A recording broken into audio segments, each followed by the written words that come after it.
Assalamualaikum warahmatullahi wabarakatuh. Waalaikumsalam warahmatullahi wabarakatuh. Terima kasih atas kehadirannya anak-anakku pada hari ini. Apa kabar semuanya? Baik. Alhamdulillah. Baik. Alhamdulillah, semoga kita semua dalam keadaan sehat walafiat dan tetap dalam lindungan Tuhan Yang Maha Esa. Sebelum kita memulai pembelajaran ini, biasanya kita membuka dengan membaca doa. Siapa yang bisa pimpin doa sebelum belajar? Ya, silakan. Sebelum belajar, mari kita berdoa sebelum belajar menurut kepercayaan masing-masing. Berdoa dimulai. Berdoa selesai. Terima kasih Nurul. Ya, Bu. Masih ingat kesepakatan kelas kita minggu lalu? Kesepakatan kelas kita itu saling menghargai ya. Jadi pada saat Ibu berbicara, yang lain mematikan mikrofonnya. Sedangkan nanti pada saat giliran kalian ditanya, baru nanti dipersilakan baru menjawab ya, seperti itu. Oke. Pada pertemuan kita hari ini kita akan mempelajari tentang laboratorium IPA. Nah, aku perhatikan laboratorium IPA, di mana tujuan pembelajaran kita hari ini yaitu yang pertama, mengidentifikasi alat-alat laboratorium yang biasa digunakan berdasarkan kegunaannya. Kemudian yang kedua, menyebutkan peraturan untuk menjaga keselamatan di laboratorium IPA. Kemudian yang ketiga, mendeskripsikan perbedaan laboratorium IPA dan ruang lainnya. Nah, sebelum Ibu lanjut, masih ada yang ingat anak-anakku tentang materi kita minggu lalu? Cabang-cabang ilmu sains. Oh, cabang-cabang ilmu sains ya. Betul sekali. Pada pertemuan yang lalu kita membahas tentang cabang-cabang ilmu sains. Pada pembelajaran kita minggu lalu itu tentang cabang-cabang ilmu sains, masih ada hubungannya dengan materi kita pada hari ini. Sekarang Ibu perlihatkan dulu gambar apa ini. Jadi para ilmuwan itu, para peneliti itu menggunakan alat ini untuk mengamati apa yang mau diteliti. Ya, untuk lebih jelasnya Ibu akan tayangkan kembali video tentang materi kita hari ini. Melakukan penelitian di ruang laboratorium. Kenapa sih tidak boleh di sembarang ruang? Di dalam lab terdapat alat-alat yang digunakan oleh para ilmuwan untuk melakukan eksperimen dan membuat pengamatan dengan tepat dan akurat.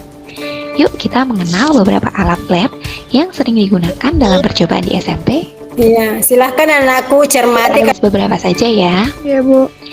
Yang pertama nih, ada gelas ukur. Ya, yang ini namanya gelas volume ukur. larutan atau cairan kimia. Gelas kimia atau beker glass sebagai tempat mereaksikan bahan, tempat menampung bahan kimia berupa larutan, padatan, atau pasta, ataupun tepung. Dan juga sebagai tempat melarutkan bahan dan tempat memanaskan bahan. Labu Erlenmeyer untuk mencampur dan menyimpan zat cair. Labu ukur untuk mengencerkan larutan hingga mencapai volume tertentu. Ada tabung reaksi untuk mencampur atau mereaksikan, menampung, dan memanaskan bahan-bahan kimia cair atau padat. Dan ini adalah rak tabung reaksi, tempat atau penyangga tabung reaksi. Mikroskop, alat untuk mengamati mikroorganisme atau jaringan agar tampak besar. Termometer yang ada banyak jenisnya untuk mengukur suhu larutan dan benda. Gambar ini merupakan simbol bahwa bahan kimia yang diberikan gambar seperti ini berarti bahan tersebut beracun. Gambar ini menyatakan bahwa bahan tersebut mudah terbakar. Kalau ada gambar seperti ini, menyatakan bahwa zat tersebut berupa oksidator. Jika ada gambar seperti ini, berarti bahan bisa menimbulkan iritasi. Nah, ini tanda bahwa bahan bersifat korosif. Jika ada gambar ini, bahan tersebut berbahaya bagi lingkungan.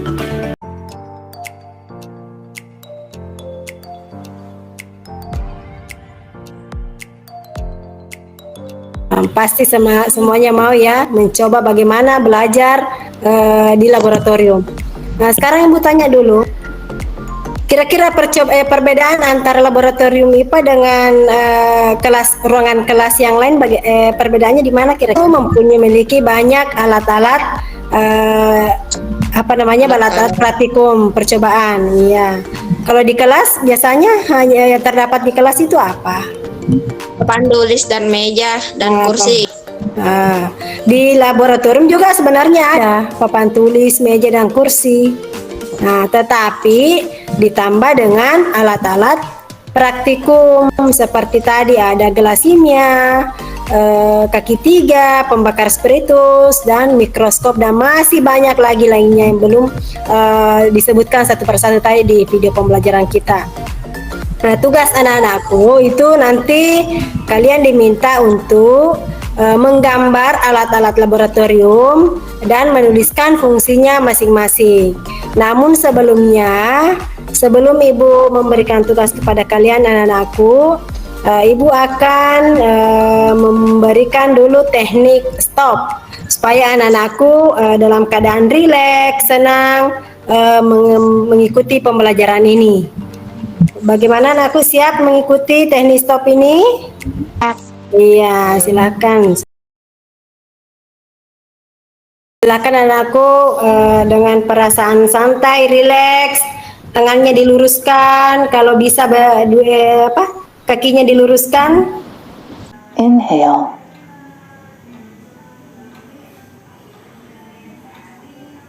Exhale. Inhale.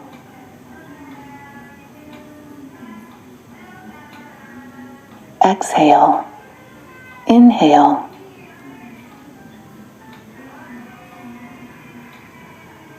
Exhale. Inhale.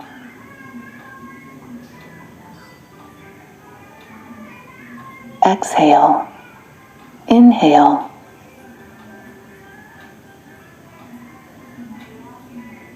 Exhale.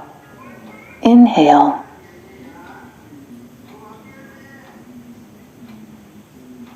Exhale. Inhale. Bagaimana perasaan kalian setelah melakukan teknik stop ini? Senang, baik, ya. Apalagi? Relax, ya. Nyaman, Bu. Ya, bahagia, alhamdulillah ya. Kalian alami selama ini. Setelah melakukan teknik stop ini, Bu harap kalian semuanya rileks kembali, fresh kembali. Sekarang kita lanjutkan pelajaran kita. Tugas anak-anakku sekarang yaitu menggambar alat-alat laboratorium sesuai dengan fungsinya masing-masing. Jadi tadi sudah ada beberapa contoh, misalnya tadi ada gelas kimia, fungsinya itu untuk mengukur atau mencampur larutan dan lain sebagainya ya sesuai dengan keinginan kalian. Jadi gambarnya tidak perlu bagus-bagus, tapi sesuai dengan bakat kalian. Kalian bisa menggambar, memberi warna dan lain sebagainya sesuai dengan bakat dan kemampuan kalian ya. Oke, bagaimana anakku? Siap kira-kira? Siap. Iya, alhamdulillah siap ya. Silakan. Oke. Selain gambar yang kalian nanti buat itu, karena dalam melakukan pengamatan percobaan percobaan di laboratorium itu, kita harus memperhatikan keselamatan kerja yang ada di laboratorium itu. Nanti anak-anakku juga akan membuat aturan-aturan yang harus dilakukan pada saat melakukan percobaan. Tadi di video pembelajaran yang Ibu tayangkan itu sudah ada beberapa, tapi Ibu minta nanti kalian membuat video pembelajaran aturan-aturan itu sesuai dengan bahasa dan kalimatnya sendiri anak-anakku yang mudah dipahami, bahasa sehari-harinya sehingga teman-temannya yang lain mudah memahami aturan-aturan yang digunakan dalam laboratorium IPA. Seperti itu ya anak-anakku. Iya, sebelum Ibu tutup pembelajaran ini, Ibu mau tanya dulu bagaimana refleksi kalian setelah mengikuti materi ini. Ibu akan memberikan gambar dengan perasaan kalian setelah melakukan pembelajaran. Jadi gambarnya ini dan bagaimana ekspresi kalian setelah melakukan pembelajaran ini. Kira-kira ya, jadi Ibu kasih misalnya ini nomor 1, 2, 3, 4, 5. Nah, bagaimana perasaan kalian setelah melakukan pembelajaran ini? Ada yang ini, ada yang seperti ini perasaannya? Tidak. Nah, yang mana? Kalau begitu pilih yang mana? Nomor 1. Oke. Kalau maksudnya biasanya karena anak-anak malu-malu untuk memberikan refleksinya di sini, bisa kalian melakukan refleksi melalui chat. Nanti Ibu baca ya. Sesuai dengan perasaan kalian setelah melakukan pembelajaran hari ini. Oke, anak-anakku, sebelum Ibu tutup, Ibu minta dulu salah satu di antara kalian untuk memimpin doa sesudah belajar. Atau ada yang mau ditanyakan? Tidak ada. Tidak ada. Sudah jelas ya. Kalau memang ada yang kurang, silakan nak pimpin doa. Ibu.